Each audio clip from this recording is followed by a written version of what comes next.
Hello everyone, let's make ഏത്തപ്പഴം പായസം. ഏത്തപ്പഴം എടുക്കുക, തോല് കളയുക, കുഞ്ഞിനെ അരിയുക, അതാണ് ഞാൻ ഇപ്പോൾ ചെയ്യാൻ പോകുന്നത്. So let's make it.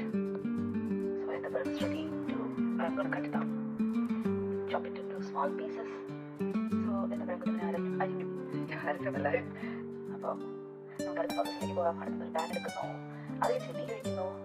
നെയ്യൊന്ന് മെൽറ്റായി വരുമ്പോൾ അതിൽ നമ്മൾ ഈ കുഞ്ഞിനായ ഏത്തപ്പഴത്തിനെ അതിലോട്ട് ഇടുന്നു. Okay, let's see it, let's make it together. ഈ വലിയ പാത്രം നമുക്ക് കാരണം ഇത് അരിയനായ ചെറിയ പാത്രത്തിലേക്ക് വേറൊരു സംഭവം മിക്സ് ആക്കാനുണ്ട്. സോ ഇത് ഇതിലോട്ട് പോകും. നമ്മുടെ നെയ്യാശം വന്നിരിക്കുന്നു. ആശാനെ ഞാൻ ഈ അടുപ്പിലോട്ട് അങ്ങനെ ഇടുവാണ് കേട്ടോ, പിന്നെ വെറുക്കരുത്. നെയ്യ് ഇതിലോട്ട് പോകണം. മഹേന്ദ്ര ബാഹുബലി ഇടാൻ പോവുകയാണ്. ക്യാമറ പിടിച്ചിടാൻ ചെയ്യാൻ പാടാം. ഓക്കെ, ഞാനത് വെച്ചിട്ട് വരാം.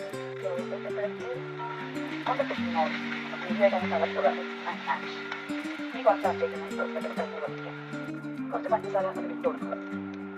എന്നിട്ട് നമ്മൾ ചെയ്യേണ്ടത് ഇത് മിക്സ് ചെയ്യുക.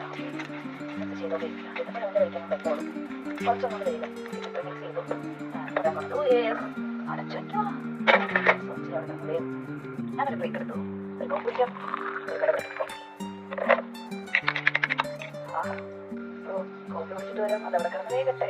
ഏത്തപ്പഴത്തിൻ്റെ കുറച്ച് മണമൊക്കെ നല്ല പഴുത്തം അതിൻ്റെ മണോ നല്ല നാഷ്ടാവുന്നതാണ്. എടുത്തെങ്കിലും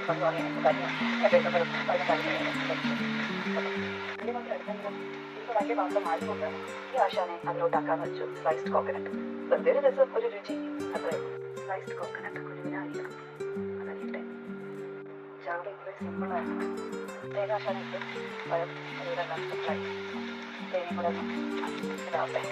വലിയ മറ്റുള്ള ആവുമ്പോഴത്തേക്കും നമ്മൾ ആഡ് ചെയ്യാൻ പോകുന്നത് കുറച്ച് പാൽ ഇവിടെ ഇട്ടെടുത്തു. പായസം ഓൾമോസ്റ്റ് റെഡിയായി. നമുക്ക് ഏലക്ക ഇടാം, സിനമൺ പൗഡർ ഇടാം, അതോടൊപ്പം തന്നെ കുറച്ച് കാഷ്നട്ടും കാര്യങ്ങളും ഇടാം. പക്ഷേ ഞാൻ നട്ട്സ് ഇട്ടില്ല, ഇട്ടു. So almost ready. Main highlight എന്ന് വെച്ചാൽ ഏത്തപ്പഴവും തേങ്ങയാണ്. സോ ഇത് അടപ്രഥമം പോലെ ആയി, ഉള്ളതുകൊണ്ട് ഓണം പോലെ. ആഘോഷങ്ങൾ ലളിതമാക്കാൻ, ആഘോഷങ്ങളല്ലാത്ത ദിവസം ലളിതമാക്കാൻ ഏത്തപ്പഴം പായസം. അധികം ഷുഗർ കണ്ടിട്ടില്ല, പ്രിസർവേറ്റീവ്സ് ഇല്ല. പായസം റെഡിയായി. തിക്നെസ് കൂടിയപ്പോൾ ഞാൻ കുറച്ച് ലൈറ്റ് ആക്കാനായിട്ട് കുറച്ച് വെള്ളം കൂടെ ആഡ് ചെയ്തു. സോ ചെറിയ ഫ്ലെയിമിൽ നമ്മളിങ്ങനെ ഇറക്കി കൊടുത്തുകൊണ്ടിരിക്കുക. പേരിന് ചെറിയൊരു വെള്ളം കൂടെ ആക്കിയിട്ട് പോകാം. ഓക്കെ, സോ ഇത് കുഞ്ഞിനെ റെഡിയായി. ഇങ്ങനെ വാരി വിതറുക. നമ്മുടെ ഏത്തപ്പഴം പായസമായതുണ്ടോ ഒരു അടപ്രഥമം പോലെയായി. എനിവേ, നമുക്കത് സെർവ് ചെയ്യാം.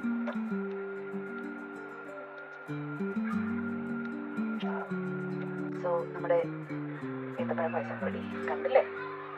അപ്പോൾ thank you for watching my video. അപ്പോൾ നിങ്ങളും ഇതുപോലെ ട്രൈ ചെയ്യുക. മനസ്സിന് സ്വാദിഷ്ടമായ ഒരു മധുരം.